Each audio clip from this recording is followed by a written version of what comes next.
few short years ago, best ball kind of started. This new era of best ball with Underdog and DraftKings and drafters kicked off with a measly tournament with $200,000 to first place. I joke, obviously, who doesn't want $200,000? But now, just a few short years later, millions and millions and millions of dollars going out across tournaments, sites, sports, different formats. Everything in best ball has totally exploded. So how did we get here? What does this mean for us as players, as creators, as people invested, best ball sickos, if you will? And what do we have to look forward to? What does the future of this space look like in terms of contests and content and our competition and how we win and strategy? That's what we're going to cover today. The future of best ball. Let's do it.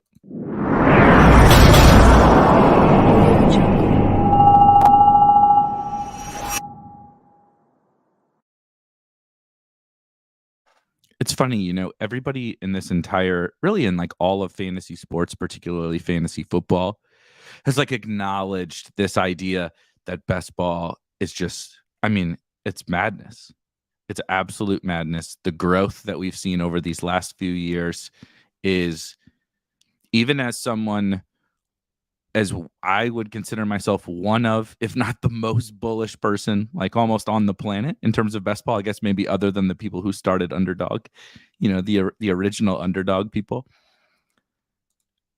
I consider myself to be one of the most bullish people on this entire space. It's the reason why this here website, well, not YouTube, if you're watching on YouTube, or not Spotify or Apple Podcasts, if you're listening on the podcast feed, but why Spike Week and SpikeWeek.com exist at all was because 3 years ago, I believed that this whole space was going to blow up. And even I really cannot believe, I bet if you gave people at Underdog truth serum, they would tell you they can't believe how quickly everything has gotten to this level. I'm sure they were confident in the success, as they should have been, but I don't think anyone can really quite grasp just how much this entire space has blown up. But we all say it and we all talk about it, but I don't know that we ever really take the time to think about, like, what does this mean? Where is this space headed? We just keep expecting, kind of, it's a bull market, if you will, right? This is the peak of NBA Top Shot days. We just keep thinking it's going to keep going up, and it's going to keep going up. The prizes are going to get bigger. The tournaments are going to get bigger. And it doesn't really work that way. And so, given that it is the beginning of March, the NFL Combine is going on, there's not a lot, we have some baseball, best ball to draft. Obviously, some very early NFL drafts, a little golf, right? There's things for us to do in best ball, but this is a little bit of the downtime of the year. And I think it's fun to think through and talk about what is even going on in this crazy sicko space, right? If you're drafting fantasy football teams in March, you're pretty clearly a devoted best ball player. So what does that all like even mean? How can we as players maybe make this whole space better? But also, what does it all mean for us, right? At the end of the day, we're in this, of course, because we enjoy it. You don't play this particular game with the amount of time it takes with the drafting fantasy football teams in February and March and not getting paid out for a calendar year. You don't do that unless you love it. You really enjoy drafting. But also, we're all in this to make money, right? The whole point of playing this is, there's $200,000 up for grabs. That's just first place, right? $1 million up for grabs in the big board on Underdog right now already. We're all trying to get our piece of that $1 million. That's the whole point. So how does it, kind of the explosion of all of this, change anything for us? How do we maybe go about winning this, right? We've seen this over the course of kind of every speculative industry, to be frank, every gambling industry, particularly every peer-to-peer, which is what this is, right? I'm playing against you. We're all playing against hundreds of thousands of other people, thousands for sure of other people, tens of thousands it's peer-to-peer. There's an evolution kind of life cycle that just happens in these spaces, both from a competition level, right, expected value level, but also formats and payout structures and all these different things. Last year we saw in Best Ball Mania on Underdog them try to reward the individual who won the regular season top scoring prize. And I love that they're willing to experiment with those kinds of things. I wish they would not have done that particular one. But I definitely like where the thought process came from on that. And so what is, like, all these things are going to change. It feels, if you've been drafted, maybe you're just getting into best ball, so it's a little bit different for you. But if you're, again, one of the sickos like me and some of the people here at Spike Week, you've been drafting best ball teams like crazy for probably multiple years now. It feels like we're further along, probably to you and myself, than we really are in this. We are in the infant stages still. It just so happened that it blew up really fast over the course of really kind of like a year and a half. It went from, okay, this is cool, so holy shit, this is huge, which is pretty much what has happened. But we're still, to quote the crypto bros, we're still so early, right? And there's going to be so much change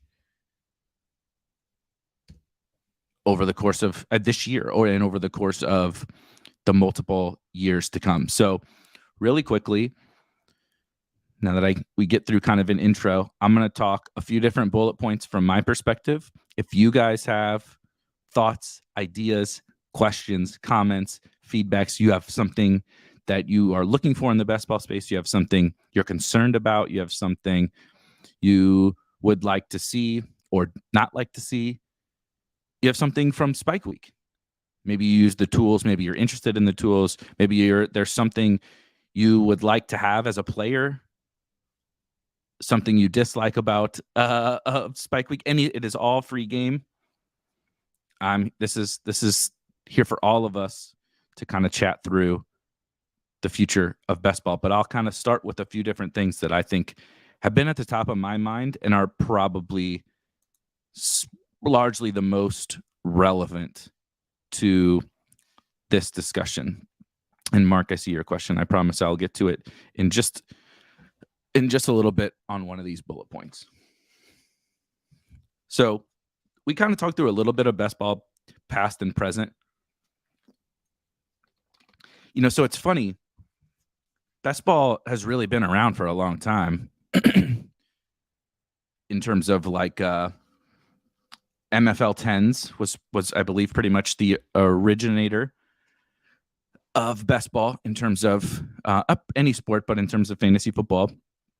So you would, for $10, you would draft against your 11 other people, but it was like that. It was really just pretty much a home league, except best ball format, right? So you didn't do any of the in-season management or any of that, which is one of the huge perks of best ball. That started a long time ago.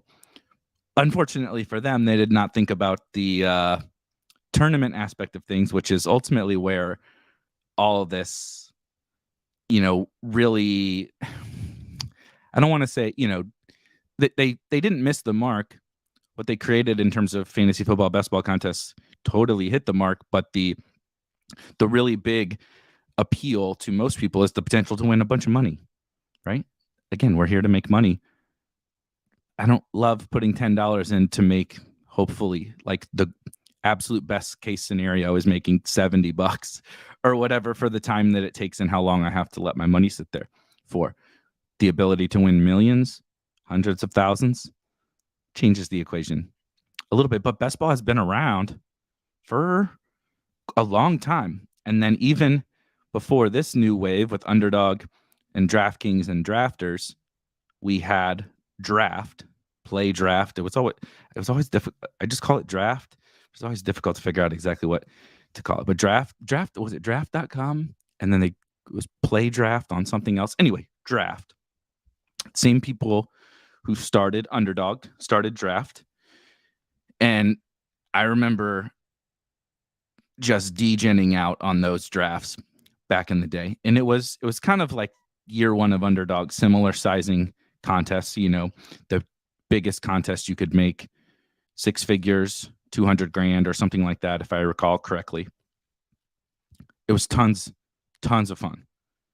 Kind of got us into this whole tournament best ball, specifically fantasy football space. They got acquired by FanDuel, drafted, and FanDuel just shut them down and did nothing with the product. Obviously, I don't have all the details because I was not involved in the acquisition and I was not, working at FanDuel or anything. So the Underdog folks who maybe are still around that went through that would know a lot better than I. But from our outsider perspective, FanDuel purchased this company and this product and really did nothing with it. And so Draft and what is now present Best Ball kind of went away for a year or two, a couple of years. And then Underdog comes back. The team that built Draft comes back and builds Underdog. And we start with, again, I believe they said it on our good friends at Ship Chasing, said it the other day, that the very first Best Ball Mania 1, the keynote, if you will, the keynote speaker of season 1 of Underdog Fantasy, their main tournament, biggest tournament of the year, was the size of the big board that is currently available right now in March. $200,000 to first place, $1 million prize pool. And that was great. That was awesome. We were all very excited. Shout out to Justin Herzig from Establish the Run, who won that tournament. Should have used her one time a couple years later and won Best Ball Mania 3 or 4. But, beggars can't be choosers. Can't complain about 200 grand. But it is a great indicator of where we're at now from the past to the present, that the biggest tournament of the year on Underdog 3 years ago was the size of a tournament that is going to fill before the NFL draft. Right? Last year's Best Ball Mania was $10 million. And probably could have been bigger if we're being totally honest. And as Matt says, the original tournament actually overlaid by about 10,000 entries. There's 100 something thousand entries, correct? And then it didn't even fill all the way. And now we're going to fill. I haven't looked at what the big board's probably, let's just ballpark it at 50% full. A tournament launches in February and is going to fill before mid-April, of the same size that we had is the biggest tournament just a couple short years ago. It really was not very long ago that was the case. And so that's definitely a pretty good indicator of where everything has gone. But I think even more than that, which we'll get to some of this beneath, just the fact that now almost everywhere uses Best Ball and Best Ball ADP, Best Ball strategy, all of that as kind of what is the indicator of fantasy football. Of course, there are plenty of creators and sites and everything out there still, using whatever, ESPN, Yahoo, and all of that. But so much more content, so much more discussion, just even casual discussion is becoming, well, so-and-so is going in the 8th round on Underdog, right? And back then, people didn't even know what Underdog was. And so we have sports and tournament options, right? Rookies and sophomores and juniors, the playoff best ball contests. We now have golf. We now have obviously baseball, but we'll get playoff baseball. We'll get playoff hockey. You get all these different formats.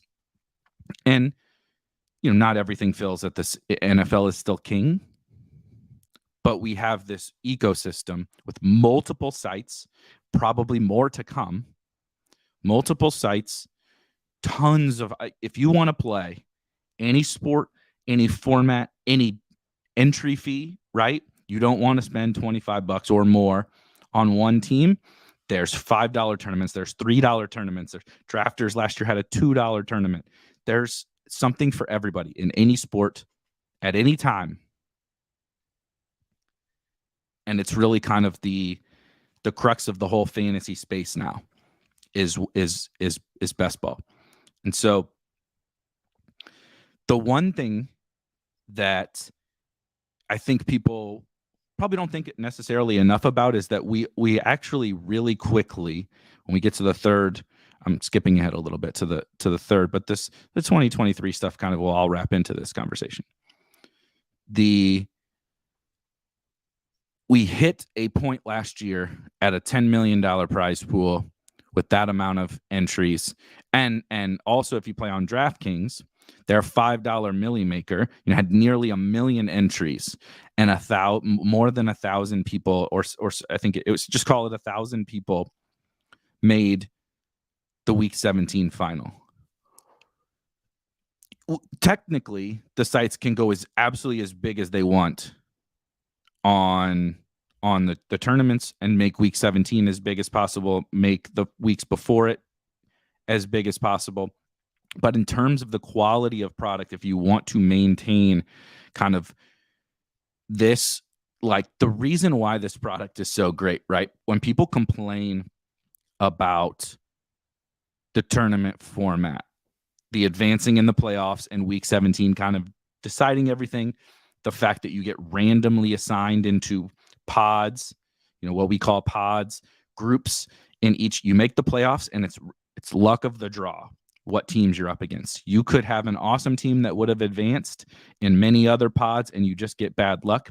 People complain about those kinds of things, but that's actually that, and the Week 17 element, that's specifically what makes this format amazing. There are, of course, other things which we'll get to, but the one of the biggest, the sweat and the anxiety, all the emotions and everything that come from the way this format is structured is part of what makes it so great. And so when you have that element, and it is a key part of the entertainment, the joy, everything about your product revolves around this tournament structure, which is why I think Drafters is an awesome alternative for people that don't love, the playoff round, the playoff structure. But I think that when you are a cumulative scoring format like Drafters is, for anyone that's not familiar, Drafters Fantasy, use promo code SPIKE, 100% deposit bonus up to $100. You draft a team and that's it, right? There's no playoff rounds, score the most points in that tournament, point blank period, against all, 100,000 other teams. You draft it, score the most points. The problem with that is that a huge element to best ball, part of why it is the future of fantasy sports, is the sweat of your teams. Having those playoff rounds immediately enhances the sweat, the enjoyment out of the in-season element of your teams. But even without it, just having Week 17, having the 12-team, leagues for the first round, air quotes, all those different things create an element of the sweat that a cumulative scoring site just cannot, right? I drafted a bunch of teams on Drafters this year. Didn't do awesome. I'm just not very good at that format. Didn't do awesome.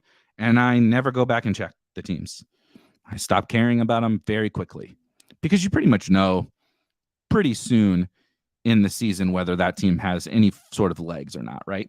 It's just how it goes, which is totally fine. There are a lot of perks to that format too, and I will continue to play it. But in terms of the excitement level around the product, the playoff format brings that element. There's two different things about what makes best ball. And the reason why, I know I'm jumping around here, and I didn't intend for this bulleted list to be perfectly in order.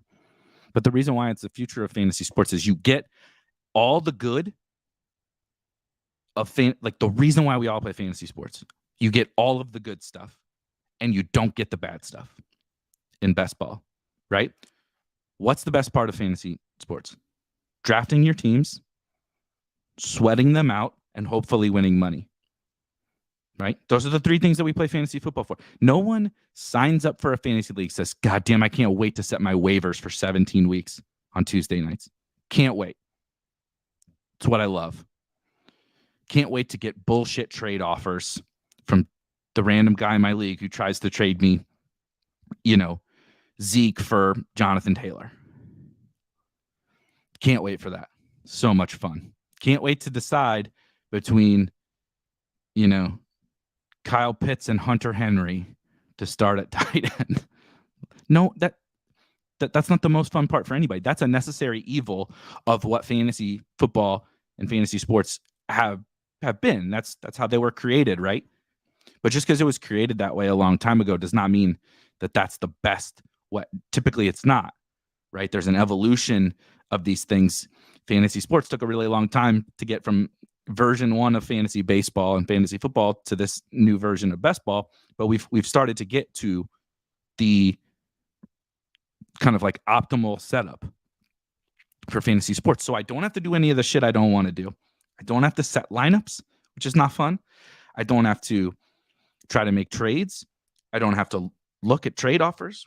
I don't have to grind waiver wires, especially across multiple leagues. It gives you the ability to draft tons of teams. And if you drafted tons of season-long managed teams and you had to handle the waivers for all of them, it literally just becomes impossible at a certain point.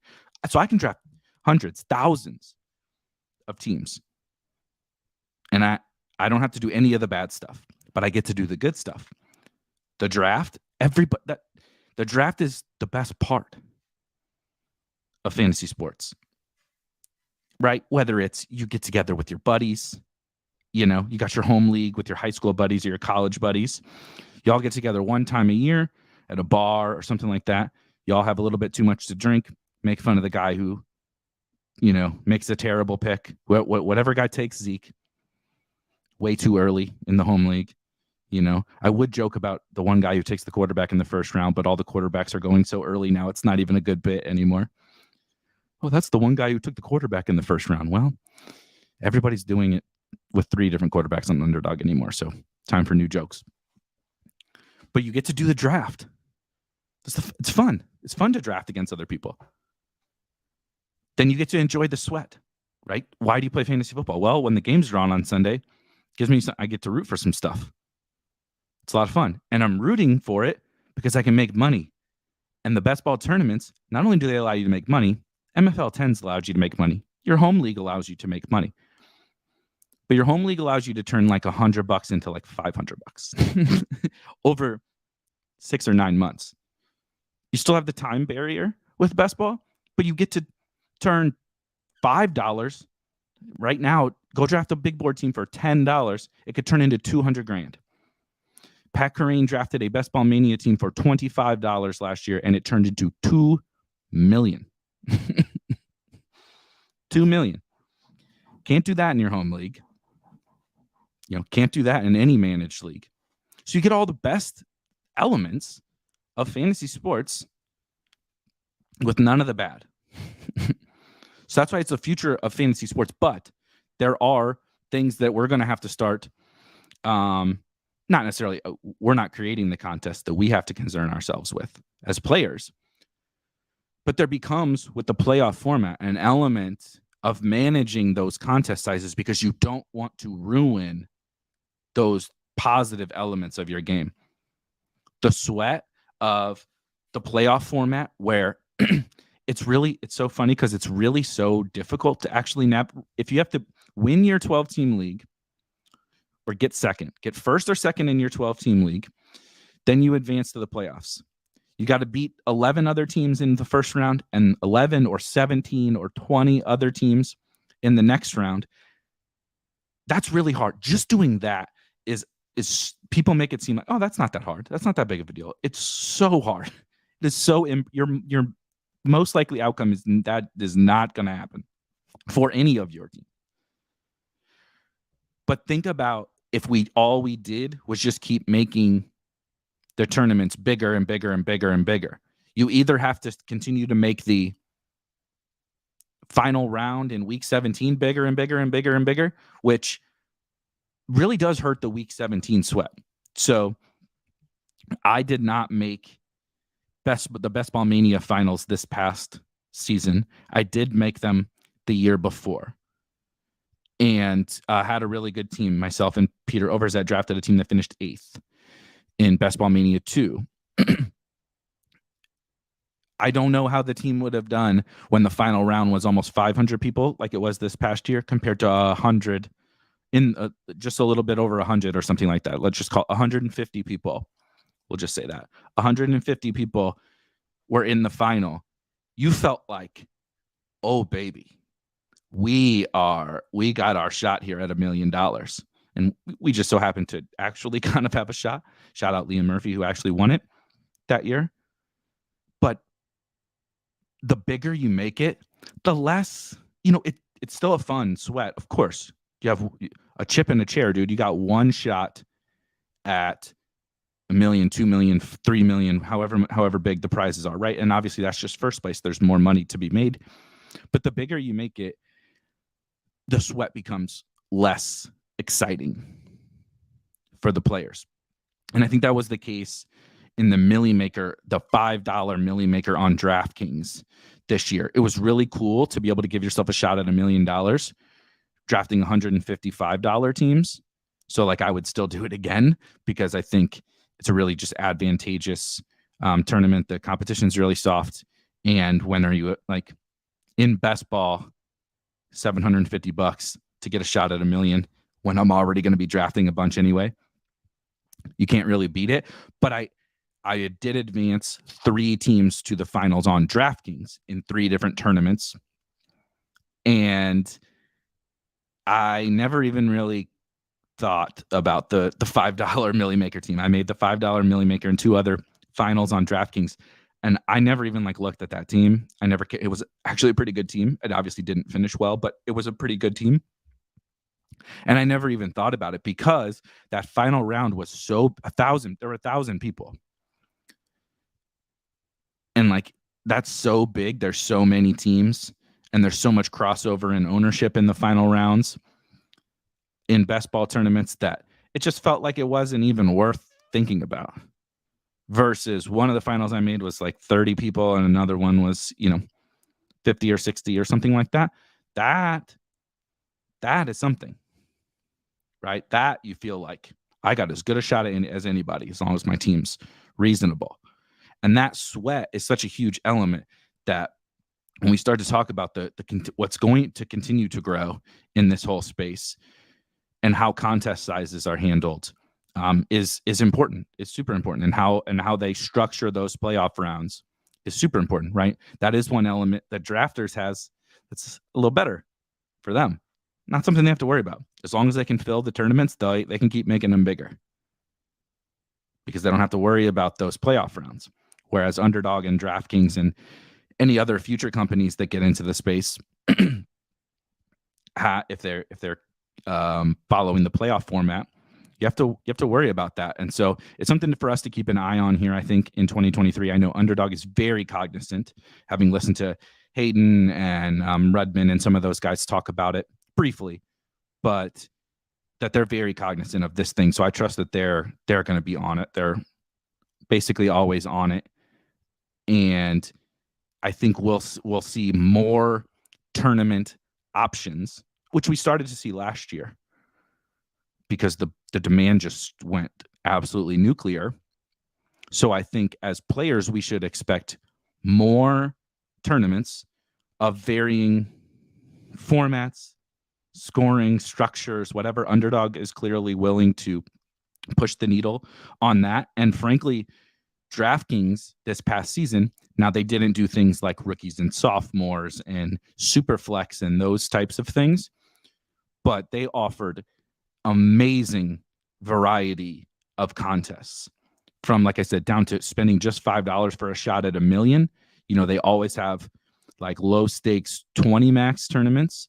They had like mid stakes, pretty large tournaments with $250 or so $1,000 to first place. They had high stakes. They had single entries. It was essentially a small version of their DFS product, right?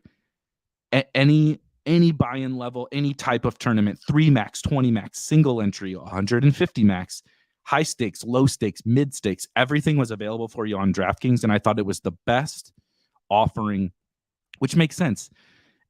DraftKings should be the best in terms of the contest offerings. They've been doing this as a business for a long time in the DFS streets, and probably made lots of errors along the way to figure out contest offerings in DFS. So they should have it in best ball, but they really crushed it, and I suspect they will do really well again this year in terms of the contest offerings. But I think that's what we're going to start to see across the whole space, is that kind of thing in terms of contest testing. So like, if you're thinking, well, they were able to fill Best Ball Mania with 10 million, 2 million first, the industry's getting bigger.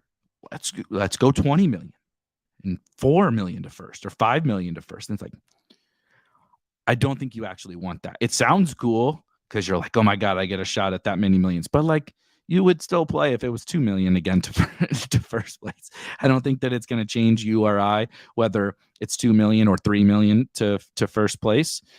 And it will change for all of us if we drastically change what happens in those playoff rounds, because it really is that critical because of the things we mentioned before. Let me hit a couple questions and comments, and then I want to hit on a couple other things, and then we'll kind of bounce back and forth between some of your questions and comments. I have some from the Discord as well that I can pull up. And let's see here. Mark asked, why do you think FanDuel didn't get into best ball? So it's an excellent question. They do offer best ball, but it is only like cash games, sit and goes, the MFL 10.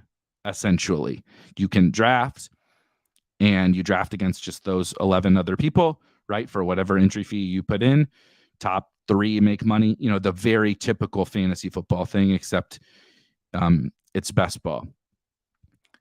I have zero answer as to why they didn't get into best ball, but I don't think I have an answer as to why DraftKings as to why FanDuel does much of what they do. I do enjoy their sports betting product. Maybe the best out of all of them, but the decisions and everything they made in DFS and the lack of best ball makes no sense to me, especially considering they were the ones that bought Draft. Like I said, it's been a lot of FanDuel. I actually started DFS on FanDuel. I think a lot of people started their DFS like career on FanDuel, and I basically haven't played it for years now. I dabble here and there in NFL or whatever, but I rarely play. I did try NBA for a stretch on FanDuel. But anyway, I can't make heads or tails of exactly what FanDuel is trying to do. Rodney says, flatter payout structures would be nice. A decent player should at least be able to break even. So couple parts to this. I think generally the payout structures are pretty good across best ball. You're going to get 20, let's just call it 20% to first on most. You're going to get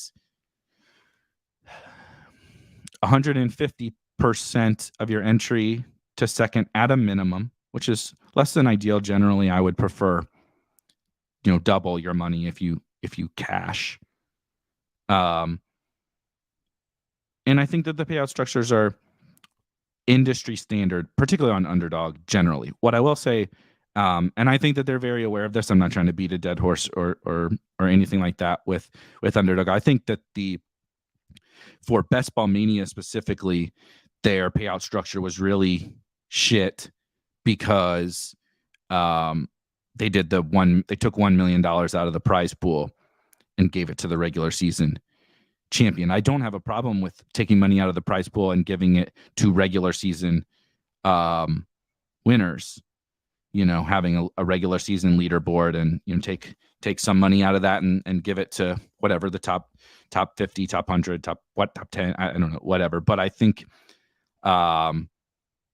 probably because of technical limitations, they had to do kind of a half measure. They were trying to make it not 100% focused on like week 17 and the playoffs, which I think was a little misguided. I think that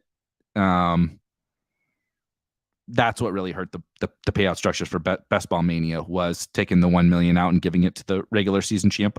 But I think that they're like trying to do the right thing, so you can't really get upset. The whole goal was a good goal, was to try to appease everyone and make the experience better for everyone. I just think that the way that it happened, like I said, probably because of technical limitations on the back end, created a suboptimal solution. And so I think that they're aware of that. And so either it won't happen or it'll be a better format this year that will help with this payout structure. DraftKings, you're going to have to deal a little bit here and there with the occasional, I think one of their $5 tournaments was like 300 grand or something like that, and 100 to first place. It's what they do. They will tell you that the top prize is way more of what matters to users based on lots and lots of research. I have spoken with them several times because even though I disagree, that's what their research tells them. That's what their data tells them. And they certainly have a lot more of both of those things than me. But you're going to get that a little bit on DraftKings. But generally, their best ball tournaments payout structures are pretty fine too, I think. So I would say there's definite improvements in terms of payout structures across the board that can happen. But I think they're really minor tweaks that would need to be made. There's not anything where you're just like, I guess maybe other than that, the million to the regular season first prize, I guess, like there's not a lot in terms of the payout structures that I'm personally worried about that impact the kind of community as a whole. Grant says you don't love doing waivers 24/7. Dude, I get burnt out drafting the teams. If I had to draft the teams and then man it, like I never had like that many in because I've always hated the waiver and the in-season management aspect of things, especially once DFS already ruined season-long stuff for me. I play in very few season-long leagues, and I'll forget to set my lineups, and I'll forget to do waivers with like 3 teams, and they're like my long, like a dynasty home league I've had since I was in high school. I can't manage those plus DFS and everything else. There's no way. If I was drafting in the volume that I do with best ball, like no way, absolutely, no chance. Let's see here. Yeah, Matt brings up a good point in terms of the playoff rounds and everything. I think that this is a great comment in terms of the subject of what we're talking about here, because Matt says at some point they're going to have to add an additional playoff round. Bye weeks be damned. And I don't know if they'll have to add an additional playoff round. I mean, if they want to keep expanding individual tournaments, a change this stark will have to happen 100%. Or something like this would have to happen. But this is whether this specific example happens. This is the type of thing that is like totally on the table for coming soon. Probably not this year. I don't know, but coming, like completely changing basically the game of best ball that we know as of right now. Because when we're talking about the future, if growth continues, which I do believe, I know we talk how crazy the growth has been over the first couple of years. That's just because of how fast it happened. I don't think we're anywhere near close to being done here. Like, this is definitely the early days of DFS when it was meteoric, but continued. And, it took 8 to 10 years for DFS to kind of level out. And now it probably won't take that long for best ball, but also I think that the potential user base, the customer segment for best ball is way bigger than DFS. Like there's just not as many people that want to go in and deal with the salary cap thing. It's fun, whatever, you can make a team sitting on the toilet or whatever, but you can also draft a best ball team sitting on the toilet, and everybody knows how to do a snake draft. There's literally like no barrier to entry knowledge wise. So many people have played fantasy football or fantasy baseball or whatever. And you're just doing that. So, I think that the growth is just going to continue. And so eventually, yes, as Matt says, they're going to have to figure something out. I definitely don't have the, I don't have the solution. I have plenty of ideas just like Matt's, but that's for another day. One thing I did want to talk about that is interesting, because we also see, particularly on Underdog with their Battle Royale contests, as a person who couldn't possibly be more bullish on best ball and is sitting here telling you that, you think that this growth over the last couple of years is big, just wait for a couple more years.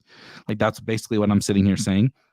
I feel the opposite about the Battle Royale and daily contests and stuff. I think that they serve their purpose and they're a little bit fun or whatever, but it's not something I would bet on being very big.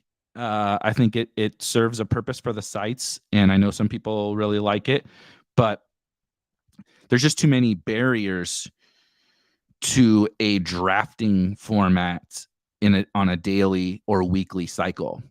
You just physically can't fill these things, and one human can't physically draft that many teams, especially when you already are doing best ball or whatever. Every draft, it takes X amount of time. You're drafting 6 to whatever players every single week, and you want to do 100 of those. And like right now, it's decent money for like early season in the NFL, but it's for the amount of time spent. And there's just no way, like in best ball, we have ideas like Matt had for, okay, when we start to run into these issues in best ball, here are some solutions we can come up with.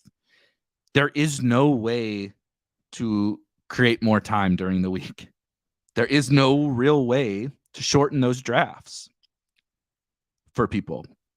There are limitations to the daily and weekly games that just don't exist in best ball. And there's just such a ceiling, like a capped ceiling on those games that I feel like it's totally fine to offer those. I mean, DraftKings offers snake draft tournaments and stuff too. I don't even know if they're tournaments, but they offer snake draft contests too, but they never really became anything. And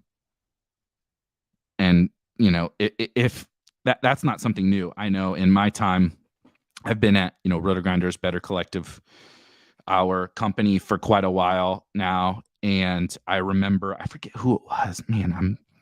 If I remember, I probably don't even know if I'm supposed to say, but somebody created like a snake draft DFS game before Underdog existed. And it was actually like we got to test it, and the user experience was like awesome, like really, really good. And they had like auction. It was basically Battle Royale with different versions of snake drafts, and they had auctions and stuff like that. It was actually really cool and really fun, but it never became of anything because of these barriers. And so I think it's a good thing for the sites to offer. The more options we have as players, the better, but it's there's just not as much upside. So selfishly, from my perspective and from Spike Week's perspective, it's just not really something I spent some time investing my time and our company time and everything like that, and hackers time, and looking into some of those, but it's just it doesn't make sense for us at Spike Week to do it. And with what is going to become of best ball, we just want to be all in on that. So it's kind of me working that in, because we're not going to be going crazy supporting those games, and half-ass apology to anybody that really wants us to dive into the Battle Royale spaces. But just a thought while we're talking about the space, as a whole. And then really quickly before we'll polish up with a bunch of questions and comments from you guys over the last 10 or 15 minutes, I did want to hit I have creators and pickaxes on here because I think that obviously selfishly, that this is where I lie. This is where Spike Week lies in the best ball landscape as a creator or a pickaxe company. And I do think a lot of the times it can be a bit understated, the impact of what the creators, influencers, right? I'm not an influencer, but there are plenty of big names and popular guys on YouTube or dominating Google, those types of things, big on Twitter, whatever, and just companies building things that help make this ecosystem of best ball and everything better. And I think that's another reason why I'm continuing to be more bullish on this space, is that a few years ago, when I had this idea to start Spike Week, like basically no one was doing best ball content in the first place. And if anybody was talking about Best Ball Mania or something like that, it was, we have a season-long fantasy football site and we're just going to throw underdog stuff in there. And I actually think that was a little, and still is, part of a problem in content creation really across the whole space. And that not that Spike Week is nailing everything by any stretch of the imagination, because we're certainly not, but the game of best ball has just kind of grown past just regular managed stuff. I'm not saying there are more people playing best ball than managed leagues, but in terms of the value, really, it's absolutely insane. And it is almost impossible to overstate how different the games are. And yet everyone just treats it like fantasy football. And again, I don't have all of these answers, but it's almost as simple as players who we view to be good or bad or just mediocre or whatever, we still view them through the lens that we've always viewed them in the fantasy football landscape, right? He was drafted as the RB14 and he finished as the RB7, right? In like total points or even points per game or whatever. But those are descriptive, descriptive descriptions of the players that isn't really, it's not apples to apples to their impact in best ball. We know that the playoffs in week 17 on the playoff format sites, like the value of big games there so far outweighs, like you could average X points per game. I mean, look at Josh Jacobs. Josh Jacobs was the best pick in fantasy for the entire season. And so, yes, there is, of course, value in him helping you get to the playoffs. But he didn't help you in the playoff rounds. He didn't do anything for you in the playoff rounds. And so it's like, how valuable was he really? Of course he was valuable given where he went in drafts, but how are we weighing the regular season performance? Like Mike Evans was if we looked back, and there will be articles on this, Mike Evans was a bust in 2022 fantasy football. And then through the old way of thinking, he was. He was going in the second round. I'm sure there's tons of clips of me saying that's an absurd price for Mike Evans. I'm not paying it. Won't do it. People are idiots. You guys are idiots for drafting Mike Evans in the second round, probably. Dumber than me taking Gabe Davis and Kyle Pitts. Idiots. Mike Evans won people lots of money in week 17 because week 17 performances outweigh the rest of the season so dramatically in best ball. But the way that, and this happens to me too, I'm just as guilty as anybody, the way that we evaluate the players is not specific to best ball, because we say, oh, well, you can't just look at week 17. No, of course not. But we have to evaluate players based on the game that we're playing. And I think that in terms of the content creation side of things, we haven't gotten there yet. We're working on it. People are becoming more aware of it, but there's no real, and this is good for all of us because clearly the game has not been figured out. And I don't really know that it can be figured out, but like, it is not as simple as just like figuring out who the best pick by ADP values. Like Mike Evans was a horrible ADP value. Do I wish I had him on my teams that made the finals? You bet your ass. Tom Brady was garbage last year. QB1, week 17, blew up the slate. Those things matter. And so I think we're still so early. God damn it, second time I used that. We're still so early in the content creation space, and we're really early in terms of tools. I have a comment from somebody in Discord that I'll pull up in a second, but it ties into this, that everybody is even when we have some tools, it will be like, I have the data from Best Ball Mania last year. Let's figure out what's the optimal roster construction, right? How many of each position should I take? When should I take them? Blah, blah, blah, because that's what won last year, right? That's the type of tool that's out there now. And I'm not saying it's not helpful to look at that. It's fine. Look at what worked last year. Look at what didn't work. More importantly, probably look at what people were doing and weren't doing, etc. But unless what really worked well last year projects to work well again this year, and it's being underutilized by our opponents, just because it won last year is kind of meaningless. What it usually means is that if something has been successful in last year or in recent years, people are probably going to overdo it in a new landscape like this.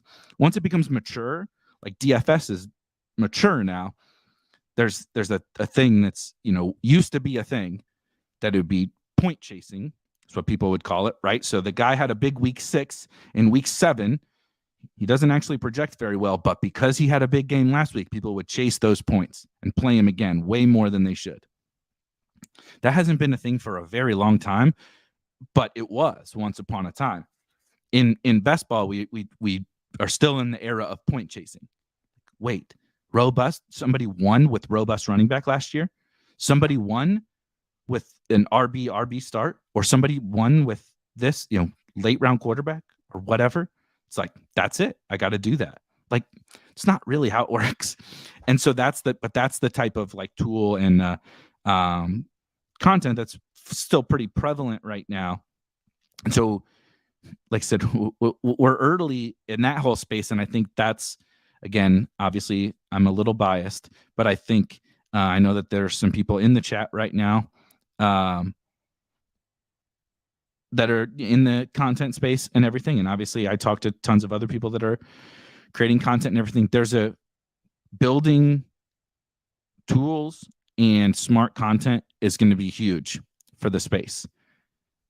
And we'll get there here at Spike Week, and I know other people will as well. But it's going to be it's going to be important. It's going to be big for the continued growth. That's how it always works, right? It doesn't mean that Underdog and these sites wouldn't get big regardless, but having the roto grinders and stochastics and Run Pure and Establish the Run and all of these RotoViz and excuse me, everybody creating content and building tools and allowing people to play these games more easily and more intelligently is important for the ecosystem. And we definitely don't have that now. We have a lot more content now around best ball, like written content and YouTube streams and stuff, but we're so far from where we're eventually going to get to that. It's important. So if you're creating content, keep at it, man. You're important.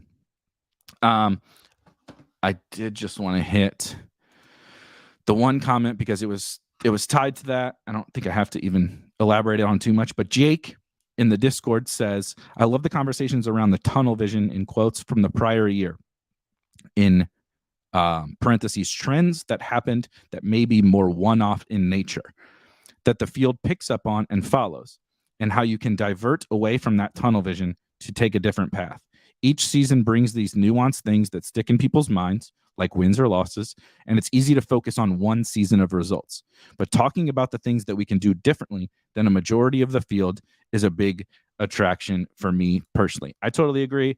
Nailed it. Couldn't really say it much better than myself. And obviously, you're not just being different for different sake, which is actually what you will see a lot. People will say, well, nobody's doing this. But just because no one's doing it doesn't mean that it's plus EV either. Just because other people are doing it doesn't mean it's plus EV, and just because other people aren't doing it doesn't mean it's plus EV, right? You have to figure out are people doing it enough or too much? Is it actually valuable as a standalone, right? It has to be good, whether it projects well or those kinds of things standalone by itself. And then you start to weigh in what are our opponents doing. Yesterday, we had a show kind of talking through big board strategy and early draft strategy on drafters or wherever you're playing early best ball. And example from that was, in my opinion, late round quarterback and late round tight end. It's something that the field is not doing enough based on XYZ. Won't go into it again, but it's one example of, in terms of draft strategy. Here, we're already kind of getting to this point of people are definitely intelligently putting together teams. If you get into a draft on underdog, it's not like there's 3 or 4 people drafting 6 quarterbacks and going 0 RB, but only taking 3 running backs, or just, literally drafting teams that are dead and paying the rake. That pretty much every team in your draft on average, you might have 1 or something like that, that's just dead. Pretty much every team is good enough to win, and just we're all flipping coins on which players are the best ones to have, right? And which players stay healthy. And so these kinds of draft strategy things are the things we should be talking about. It should be from the beginning, but you're not just going to win in a snake draft game by having the best projections. You're not just going to win by structuring your teams in a smart way. And you're not just going to win by having, the best player takes. Sorry to tell you, to everybody. That's groundbreaking news, because everybody thinks they can just pick better players. Or, God forbid, we're during combine season right now. Everybody is a fucking GM and a scout, myself included.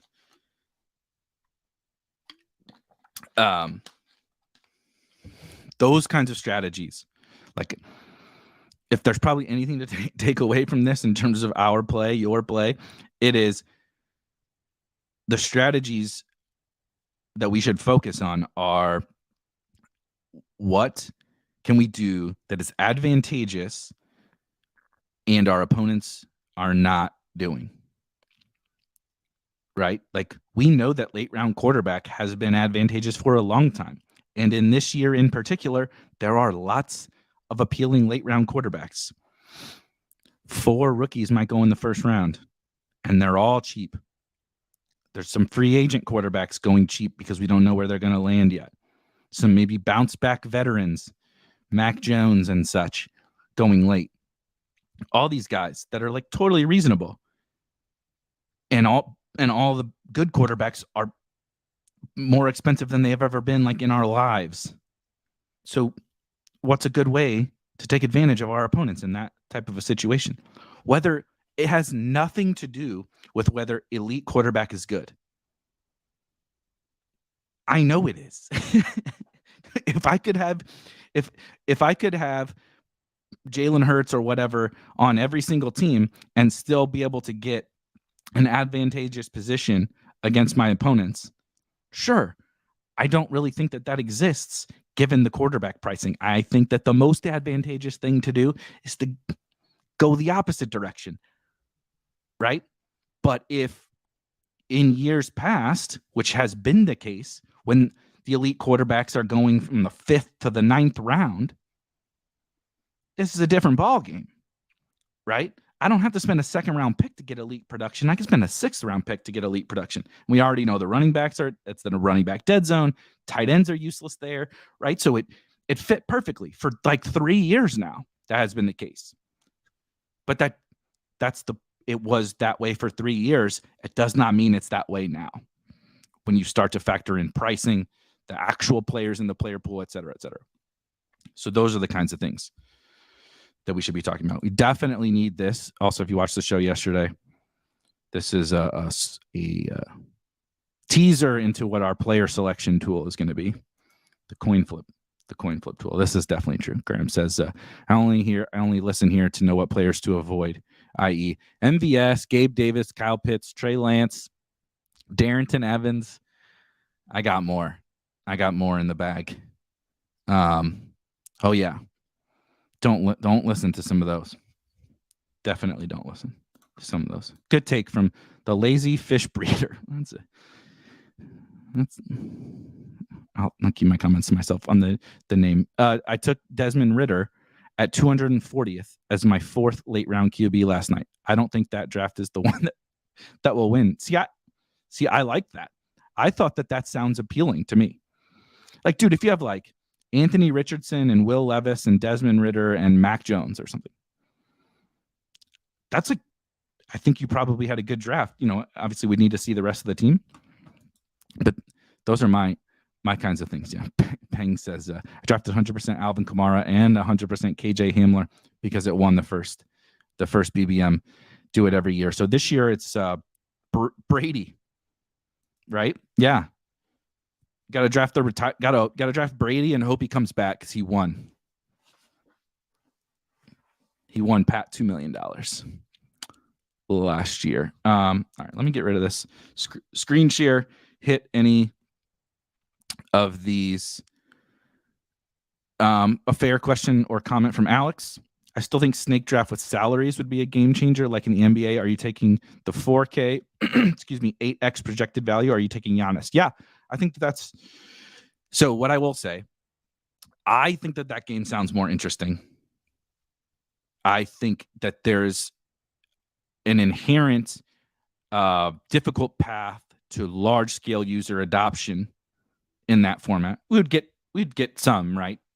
People are used to DFS and everything now, but there's a little bit more barrier to entry because just right, the more layers you add to the game, it just is more difficult for new people, casual people to pop in, and you haven't made anything. You haven't took away any of the current barriers to growth for that product, which is really time mostly. And so you didn't make it easier for a person to draft more teams. You actually probably made it harder. You didn't necessarily make it harder. It's still technically the same amount of time, but you added a layer of thinking that has to happen there. And you might have made the pool of potential users smaller, which now makes it more difficult to fill drafts. We know that being able to fill drafts is the chicken or the egg. In best ball, being able to fill drafts is the single most chicken or the egg problem I can remember in my life. In order for your product to continue to grow, you need to be able to have people there drafting at all times and fill the drafts quickly enough so that people don't, right? If I go in to my app, shit, 8 more. I need 8 more people to fill this draft. I might wait a little bit and see how it goes.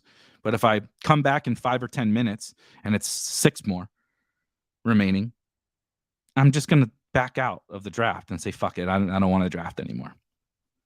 But if you hop in and it's 8 more and you're okay, let me run to the restroom or get a drink or whatever, come back 2 minutes later and it's 3 more or 2 more, you're like, okay, cool, this is fine. I can wait a minute and I'm good. You have to be able to fill the drafts, but in order to fill the drafts, you got to have the people. And so it's like, it's a total chicken or the egg with the filling of the drafts, but it's one of the most important parts that happened. This is the other thing with the week. I'm not trying to sit here and turn this into this is a best ball conversation. I'm not trying to turn this into the weekly game thing, but Peng says auction would be forever and allow people to rig it easier. It definitely would take too long. The thing already takes too long with like 40 picks or whatever it is in every draft. And I thought you were talking about weekly. Sorry, you guys are talking about best ball. But anyway, on the weekly thing, because it made me think about it. There's just so many issues with terms of rigging. Like the level of oversight you have to have into the daily games is really stark, particularly in NBA, a little bit in NFL, a little bit in baseball, but particularly in NBA where projection is so important, right? If Giannis is the best player and should go 101 in every draft, and people work together to get the 5th pick Giannis, or, I'm just making something up, but there's just so many easy ways to make little things like that. And they make a huge difference in the daily games. In best ball, like you're drafting 20 players. It's over the course of an entire season. Like, it's not really that big, but that's the big difference between like DFS and best ball, which in turn makes the daily and weekly games so much different than best ball, is that it's so much easier to like project one game, one slate. The injury risk is also lower for one game, one slate on those players. So there's more certainty in terms of the production. We know the rates, we know the amount of playing time. There's always variance. It's humans. Get in foul trouble, you miss shots, you drop a touchdown, whatever.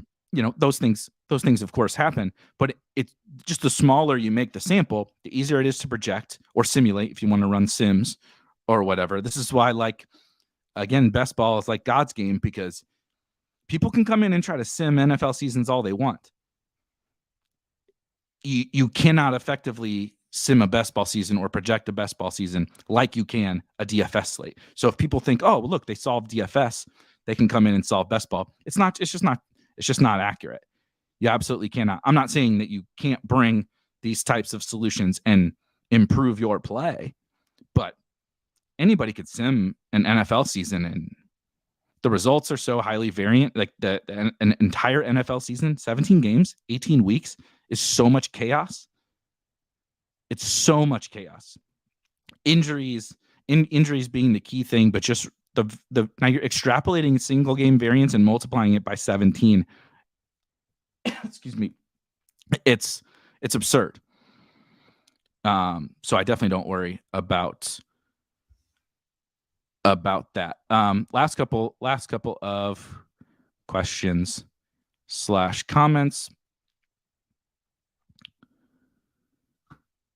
Yeah, going back to the sizing and everything Matt mentioned, if they keep BBM the same size, might have to drop the max entries to 100 to allow for new maxers and not have the tourney fill well before the season. Yeah, I'll be interested to see the rate at which some of these things fill.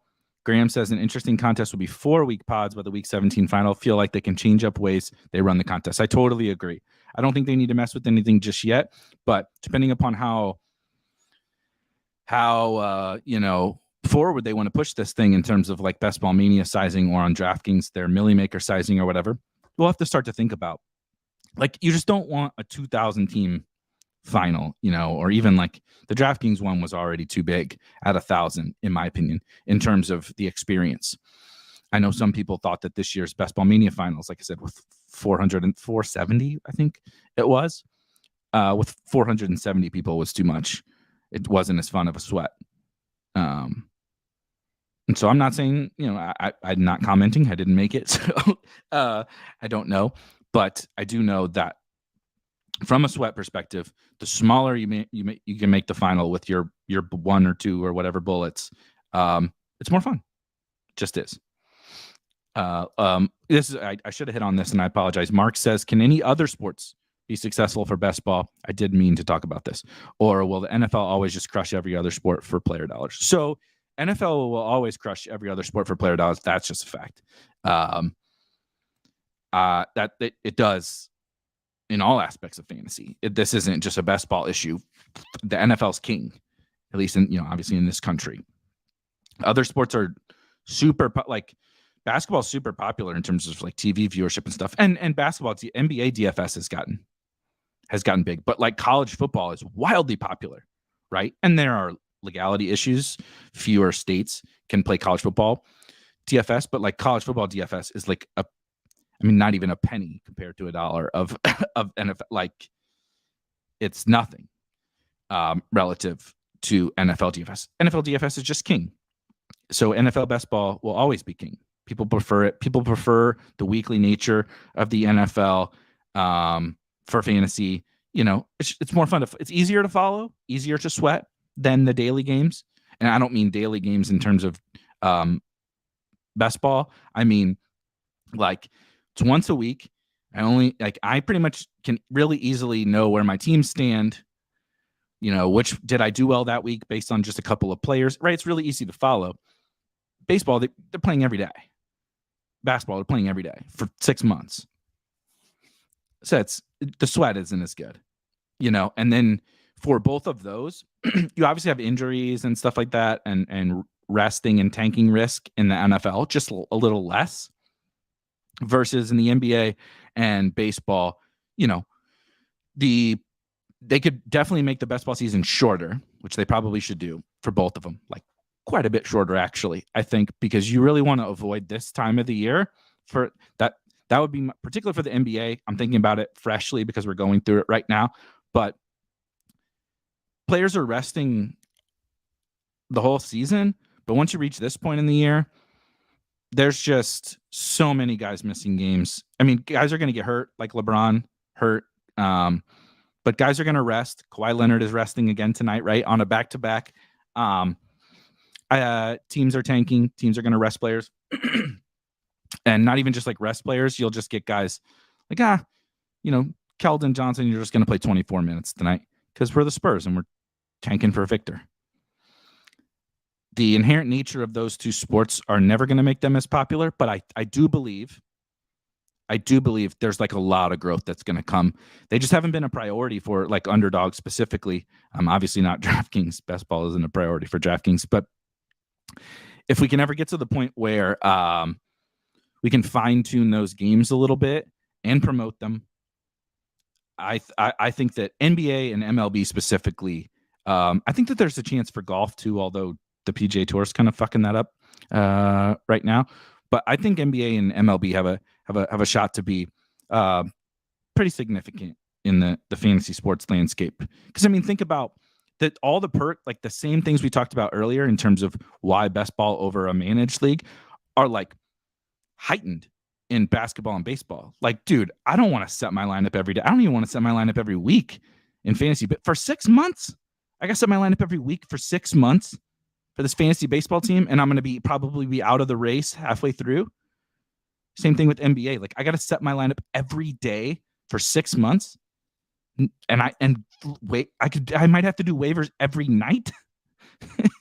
No, thank you. Not interested.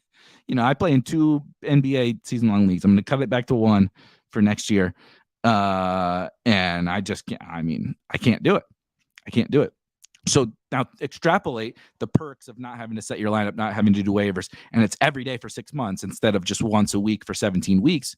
But they're just a little less popular, obviously. But I think that you're still going to get the fun of the draft and all the perks of not having to do the things you don't want to do for fantasy. So I do think that there's actually quite a bit of upside in those. That's why we will be doing NBA and MLB and golf, particularly here on Spike Week, because I'm definitely bullish on it. Yeah, NFL pays the bills, but there's a lot of upside in those other tournaments for sure. Then the other thing Tony mentions, golf, and I'm pretty bullish on golf. Like I said, we need the PGA Tour and this whole live thing to play nice, but I think that it's a really fun format that Underdog has put out there so far. I think there's a lot of upside in golf, best ball, and the playoff stuff in general. I mean, good Lord, what we saw with NFL playoff best ball is out of control.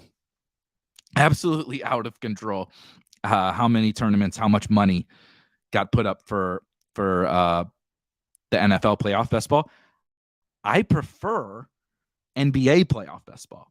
It's probably my favorite format of best ball, and I'm not sure it's close because it is this combination between you do have to do some level of team analysis and like figuring out the scenarios that can play out in the playoffs, but then it's not just one game. There's the level of variance of a series.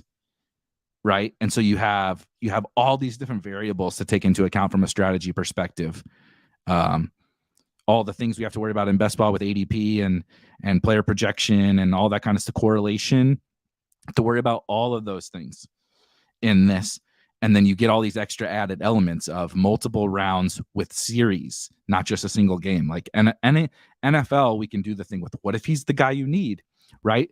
The what if he's the guy you need in NBA is a very different conversation because of the series thing. And I just think adding in those little elements is a ton of fun. This is one of the things to get to be able to wrap on Alex says NBA best ball. This is a small exaggeration, but not by that much. NBA best ball, where James Wiseman is now more impactful than some healthy second round picks.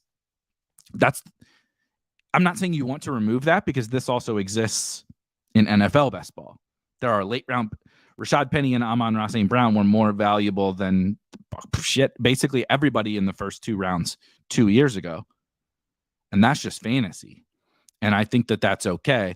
But in NBA, it happens too much from it's not just normal variance that people can deal with, right? My guy got hurt, backup running back came in.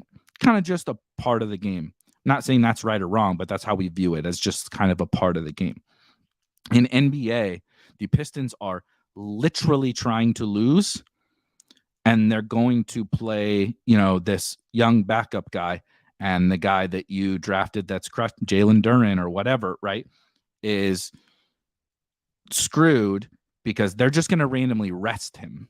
Like, it would be one thing to be like, he's underperforming because of some variance or whatever. That's fine. I'm not saying that this is what's happening with Duren, but this is what happens. And it's not even like the game is the game. We have to play the game within the rules. And ultimately, it doesn't really matter what the rules are. We're all playing the same game. We're all playing by the same rules against other humans. You can figure out how to find an edge within that. But if it's not enjoyable, if the game is decided in the point of the season where it's the least fun and all the good players are sitting out, that doesn't make the game very fun, and it's not going to grow that way, right? So we have to find that blend of, it's not about, people will say, well, that's not fair. People say that in NFL basketball all the time. It's not fair that I had a good team that got knocked out in the first round of the playoffs. Well, it's fair. It's absolutely fair, because we're all playing by the same rules, but it's just not very fun when it happens to you. And so you have to find this blend of, it needs to be best for the ecosystem, which involves the fun and the sweat factor, but it obviously needs to be fair. So you're kind of combining all those elements. Definitely agree that I think the playoff basketball, NBA basketball contests are coming soon. This is a lot of fun. I did not expect to go for this long, so I appreciate you guys hanging out. Have a wonderful weekend. I'm headed to the last St. Louis University basketball game tonight. What a disappointing season. About as disappointing as my NFL basketball season it has been. But we're going to kick off a good weekend here in a little while. You guys have a wonderful weekend. I've been trying to get through tons and tons and tons of content. Already started the initial NBA playoff best ball content. We got MLB best ball content. MLB best ball rankings are already up, and which I need to already start adjusting for spring training injuries. But we got MLB best ball strategy type content coming up, both on YouTube and on the website. At obviously tons of NFL stuff, rookie rankings updates, strategy pieces, so much more. We are in the grind. We are in the thick of it already for best ball across tons of different sports. And of course, if you are not, there is a link in the description to the Discord, the Spike Week Discord. It is 100% free. And where all the sickos, all the best ball sickos are hanging out. You want to talk NBA, you want to talk golf, you want to talk playoff NBA, you want to talk the big board, you want to talk drafters. We got spaces and channels for every single kind of best ball conversation, 24/7, 365. So anyway, guys, have a wonderful weekend. I will catch you